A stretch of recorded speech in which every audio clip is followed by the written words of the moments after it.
What's up, goats? Welcome to another workout video brought to you by the Goat Pen Training. This one's all about mobility and stability, great for people trying to improve performance both on and off the field. I'm Coach Jake, and I'll be walking you through this one as form is critical to get the most out of these exercises. So without further ado, let's get to it! We're kicking off this series with some ASLRs. That's active straight leg raises, if you're wondering. We start off laying flat on the floor, bringing our knees slowly to the chest and extending the heel towards the ceiling and hold for about 5 seconds. Then we'll switch to the other leg and repeat 3 times on each leg. The key to this exercise is once you get extended, press the back of the knee into the hands to activate the gluteus medius to reduce tension on the iliotibial band, or IT band for short. Food for thought: the IT band is a thick band of tissue that runs along the outside of the thigh, and overloading this IT band is common amongst athletes as well as heavily active individuals. This can lead to tightness, inflammation, and of course, pain, which is otherwise known as IT band syndrome. Long story short, do this exercise to strengthen your glutes and take some stress off that IT band. Next, we're going to get into some hard style planks. Love this workout. This is great for the core, which is essential about everything we do. We just like doing stuff. Am I right? Right.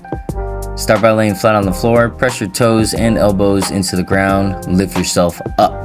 Once in the plank position, we're going to focus on bringing our elbows and toes towards our hips at the same time. You should feel it all up in that tum-tum. Squeeze tight for about 10 seconds and rest for about 20. Then reset, repeat 3 times.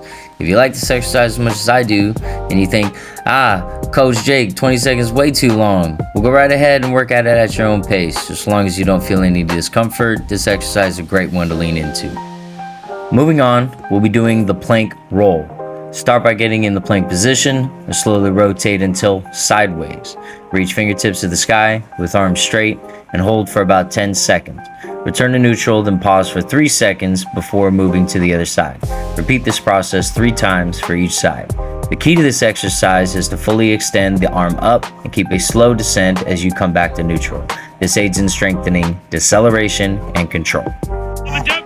Next, we'll be doing a modified plank with mini band. If you don't have a mini band, don't worry. You can also use your hand to apply light pressure, just so long as it is just that, light. Start by laying on your side. Move the underside forearm beneath you with elbow in line with the shoulder, legs bent at 90 degrees and feet together. We're going to lift our hips up to create a straight line with our body. Then, while keeping feet together, lift the top knee slowly about 8 inches and hold for about 10 seconds. We will then return to neutral, slowly of course. Pause for 3 seconds, then repeat for 3 times before switching to the other side. What is typical for this exercise is for some to experience strain in the neck. To remove stress away from the neck, turn the head during the workout from left to right, pausing at both ends briefly. If you continue to feel discomfort or even pain in the neck, stop the workouts immediately to avoid a potential injury. Yes, sir! Moving on, we'll be doing a series of warm-up exercises to work the hips. Not really much to these, but I figure I'll take this time to thank you all again for joining us for this workout. If any of these exercises helped you and you'd like to schedule a lesson or workout with our team or join us for one of our group clinics, please visit our website at www.thegoatpentraining.com to get started. If the video was all you were looking for, please leave a like, comment, follow, or subscribe, and be sure to turn on notifications to receive updates on future content. Yo!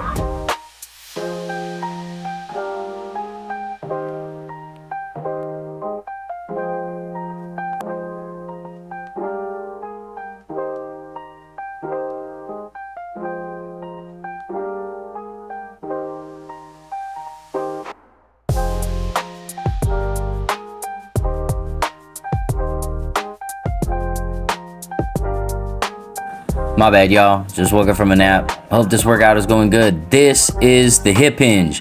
Take extra care to ensure that you're doing this maneuver properly, as the next few exercises will begin with this. But this is the only time we will be explaining it. Highly recommend to complete this with a mini band, but if you don't have one, that's okay. Just try and flex your glutes or something. Just try and get some bands. Invest in yourself type stuff.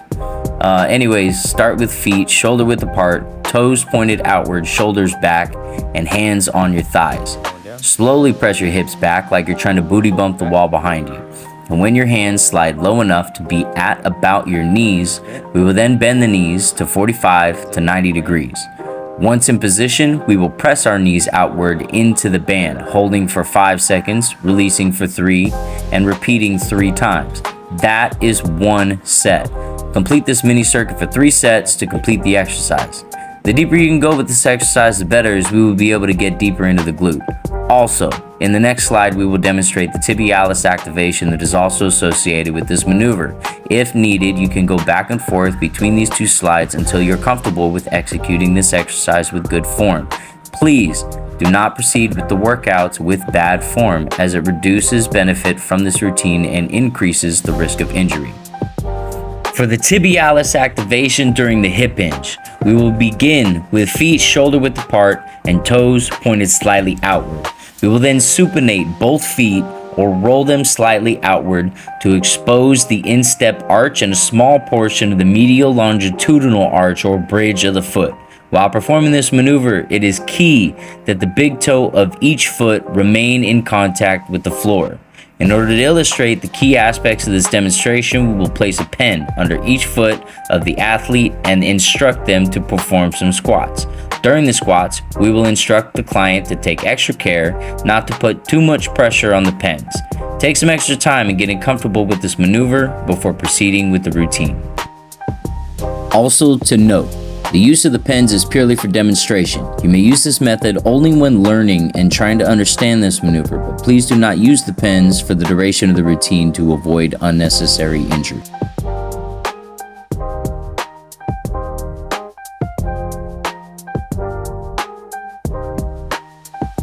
Alright, now let's put all that to use. The next exercise is the hip hinge to lateral steps. We will start by performing the hip hinge. Once in position, we will take 5 short steps to the right and 5 short steps to the left. Rest for 20 seconds and repeat 3 times in each direction. The length of steps will be roughly 2 to 4 inches each.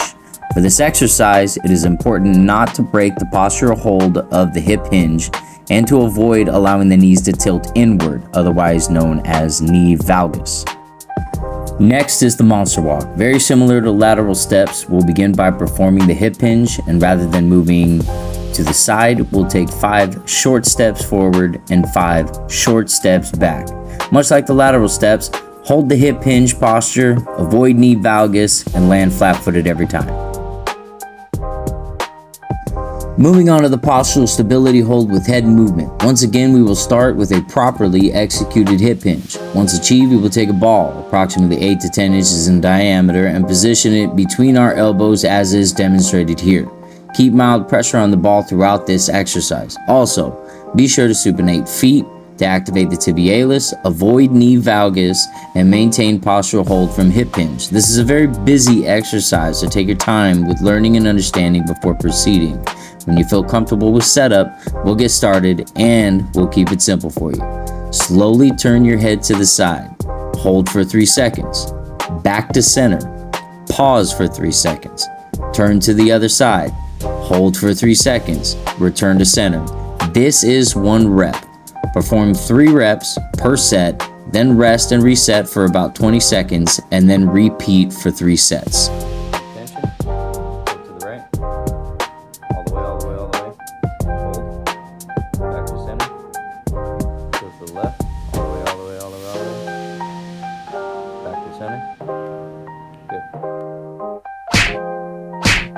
Look at this dude. On to standing fire hydrants. In the standing position, we'll place our hands on the wall at about shoulder height. From here, we will lift 1 foot slightly behind us to establish our neutral position. Then we will lift the whole leg as 1 unit straight back roughly 6 to 8 inches.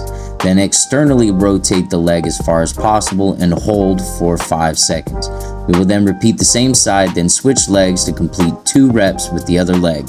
So that's 2 reps each side, rest for 20 seconds, then repeat for a total of 3 sets.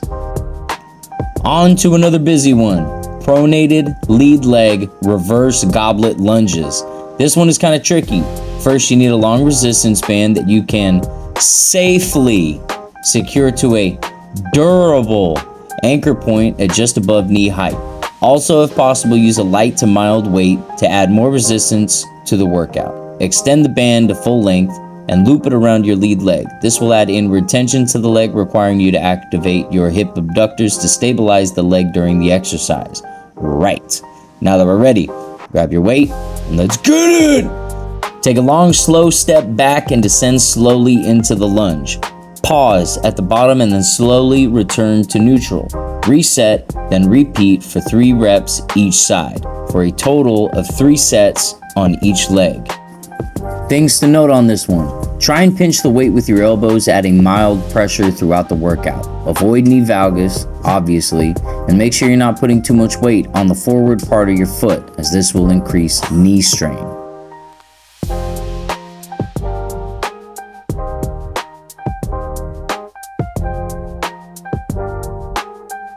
Next, we will be performing some scapular activation. Start in the standing position and reach straight out at about 90 degrees with one hand. Fully extend your arm and pull the shoulder forward to establish your neutral position. Hold for 3 seconds. Then pull the shoulder straight back without rotating the shoulders. As the shoulder comes back, pinch your shoulder blades together and hold for another 3 seconds. Then return to neutral. The best way to understand this one is to think of your shoulder blades sliding across your back like a plate sliding over a rounded table. Repeat this exercise for 3 reps each arm and 3 sets for each side. Next, we will be performing a similar exercise but at a 60-degree upward angle. The technique is the same, however for this one we will extend the arm upward, and for the concentric movement we will be moving the shoulder blade down the back. This is a small movement but essential for scapular mobility. Now on to the wall elbow walks with mini band. Start in the standing position facing a wall. With the mini band wrapped around both hands, place your forearms on the wall, securing both wrists and elbows to the wall at about shoulder height. Externally rotate your shoulders by pulling the elbows inward and pressing the hands outward. Once achieved, alternate between sliding your arms up the wall 1 inch at a time, being careful not to go too high where your elbows begin to lift off the wall. Then, alternate sliding hands back to neutral. Complete this 3 times and rest as needed.